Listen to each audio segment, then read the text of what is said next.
नमस्कार, मी प्रकाश पोळ, गटविकास अधिकारी आणि तुमचं सगळ्यांचं स्वागत आहे महाट्यूब चॅनलवर. हे एक असं व्यासपीठ आहे जिथे तुम्हाला शासन योजना, ग्रामविकास आणि प्रशासनाबद्दलची अगदी विश्वासार्ह माहिती मिळते. तर आज आपण बोलणार आहोत महाराष्ट्र शासनाच्या लाडकी बहीण योजनेबद्दल. खरं तर ही योजना आपल्या राज्यातल्या महिला भगिनींना आर्थिकदृष्ट्या सक्षम करण्यासाठी एक खूप मोठं पाऊल आहे. या योजनेत होतं काय, तर पात्र महिलांना दरमहा 1500 रुपये म्हणजे 1500 रुपये थेट त्यांच्या बँक खात्यात मिळतात. हा एक खूप मोठा आर्थिक आधार आहे, नाही का? पण योजना जरी एवढी चांगली असली तरी लोकांमध्ये तिच्या पात्रतेबद्दल खूप संभ्रम आहेत. खूप जणांना हा प्रश्न पडतोय की अरे, पण नक्की या योजनेचा लाभ कोणाला मिळणार नाही. तर अजिबात काळजी करू नका, आज आपण याच प्रश्नाचं उत्तर शोधणार आहोत. लाडकी बहीण योजनेचे जे 7 अपात्रतेचे निकष आहेत ना, ते आपण अगदी सोप्या, सरळ भाषेत समजून घेऊया.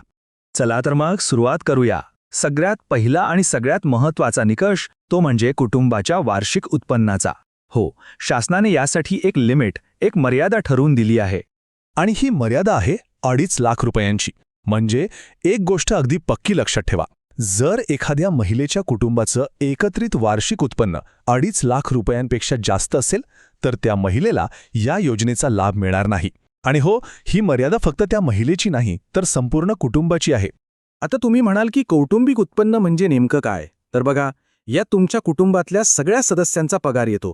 व्यवसायातून मिळणारे पैसे, शेतीतून मिळणारं उत्पन्न किंवा इतर कुठल्याही मार्गाने येणारे पैसे, या सगळ्यांची टोटल म्हणजे बेरीज केली जाते. आणि जर ही टोटल रक्कम 2.5 लाखांच्या वर गेली की मग त्या कुटुंबातल्या महिला अपात्र ठरतात. सोपं आहे. बरं, आता वळूया दुसऱ्या निकषाकडे. हा नियम आहे इन्कम टॅक्सबद्दल, म्हणजे आयकराबद्दल. आणि हा नियमसुद्धा अगदी सरळ आणि स्पष्ट आहे. इथे एक खूप महत्त्वाचा मुद्दा आहे. जर तुमच्या कुटुंबातला कोणीही एक सदस्य, अगदी कोणीही, इन्कम टॅक्स भरत असेल तर त्या कुटुंबातल्या महिला या योजनेसाठी अपात्र ठरतात. म्हणजे पती असो, मुलगा असो, मुलगी असो किंवा एकत्र कुटुंबात राहणारे तुमचे आई-वडील असोत, कोणीही टॅक्स भरत असेल तर लाभ मिळणार नाही, हे लक्षात ठेवा. ठीक आहे, आता तिसरा निकष पाहूया. हा आहे सरकारी नोकरीबद्दल. जर कुटुंबात कोणी सरकारी नोकरीत असेल तर काय नियम आहेत, चला बघूया.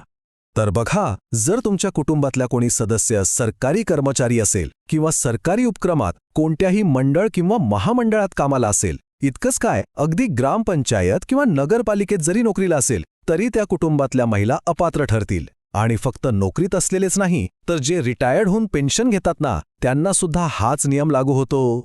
पण थांबा, इथे एक महत्त्वाची गोष्ट आहे, एक सूट आहे.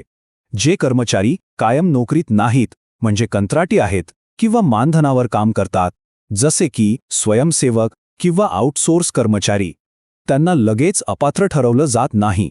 त्यांच्यासाठी एक वेगळा नियम आहे, तो म्हणजे उत्पन्नाची अट.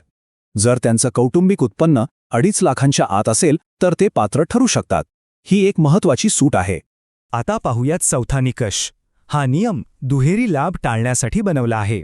म्हणजे शासनाचा उद्देश अगदी स्पष्ट आहे की मदत जास्तीत जास्त गरजू कुटुंबांपर्यंत पोचली पाहिजे. नियम असा आहे की जर एखादी महिला सरकारकडून आधीच दुसऱ्या कुठल्या योजनेतून दरमहा 1500 रुपये किंवा त्यापेक्षा जास्त पैसे घेत असेल तर तिला लाडकी बहीण योजनेचा लाभ मिळणार नाही. सोपं आहे. एकाच व्यक्तीला 2 मोठ्या योजनांचा फायदा मिळू नये, हाच यामागचा विचार आहे. चला आता पुढच्या म्हणजे 5व्या निकषाकडे जाऊया. हा नियम राजकीय पदांवर असलेल्या व्यक्तींच्या कुटुंबासाठी आहे. हा नियम तर अगदी सरळ आहे. जर तुमच्या कुटुंबातला कोणी सदस्य आत्ता खासदार किंवा आमदार असेल किंवा माजी खासदार किंवा माजी आमदार असेल, म्हणजे आधी होते, तरीही त्या कुटुंबातल्या महिलांना या योजनेचा लाभ मिळणार नाही.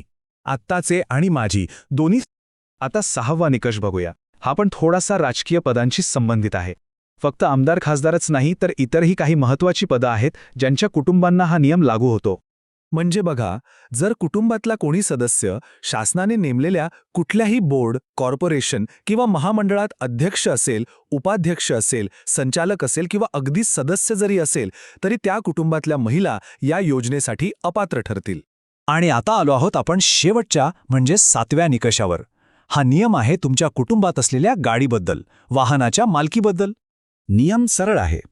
जर तुमच्या कुटुंबातल्या कोणत्याही सदस्याच्या नावावर 4 चाकी गाडी म्हणजे 4 व्हीलर असेल तर त्या कुटुंबातल्या महिला या योजनेसाठी अपात्र ठरतात. पण इथे खूप मोठा आणि महत्वाचा अपवाद आहे. सगळ्यांनी ही गोष्ट लक्षात घ्या. जर तुमच्या कुटुंबाकडे ट्रॅक्टर असेल तर हा नियम तुम्हाला लागू होत नाही. हो, कारण सरकार ट्रॅक्टरला गाडी नाही तर शेतीचं एक महत्त्वाचं अवजार मानतं आणि म्हणूनच ज्यांच्याकडे ट्रॅक्टर आहे ती कुटुंब या योजनेसाठी पात्र ठरू शकतात. ही खूप दिलासा देणारी गोष्ट आहे, विशेषतः आपल्या शेतकरी बांधवांसाठी. चला तर मग एकदा फटाफट उजळणी करूया आपण पाहिलेल्या 7ही निकषांची. 1. 2.5 लाखांपेक्षा जास्त कौटुंबिक उत्पन्न. 2. कुटुंबात कोणीही इन्कम टॅक्स भरणारं नसावं. 3. सरकारी नोकर किंवा पेन्शनर नसावा. 4. दुसऱ्या योजनेतून 1500 रुपयांपेक्षा जास्त फायदा मिळत नसावा. 5. कुटुंबात आत्ताचे किंवा माजी खासदार आमदार नसावेत. 6. सरकारी मंडळ किंवा महामंडळावर पदाधिकारी नसावेत. आणि 7. कुटुंबात 4चाकी गाडी नसावी, पण हो, ट्रॅक्टर असेल तर चालेल. तर मला आशा आहे की लाडकी बहीण योजनेच्या अपात्रतेबद्दलची ही सगळी माहिती तुम्हाला नक्कीच उपयोगी पडेल. बघा, चुकीच्या माहितीमुळे कोणाचाही गोंधळ व्हायला नको, म्हणून माझी एक विनंती आहे, ही माहिती आपल्या गावातल्या, आपल्या ओळखीतल्या जास्तीत जास्त महिलांपर्यंत पोहोचवा, त्यांना शेअर करा. आणि हो, अशाच सरकारी योजना, ग्रामविकास आणि प्रशासनाबद्दलची अचूक माहिती मिळवण्यासाठी आपल्या महाट्यूब चॅनलला सबस्क्राईब करायला अजिबात विसरू नका. धन्यवाद.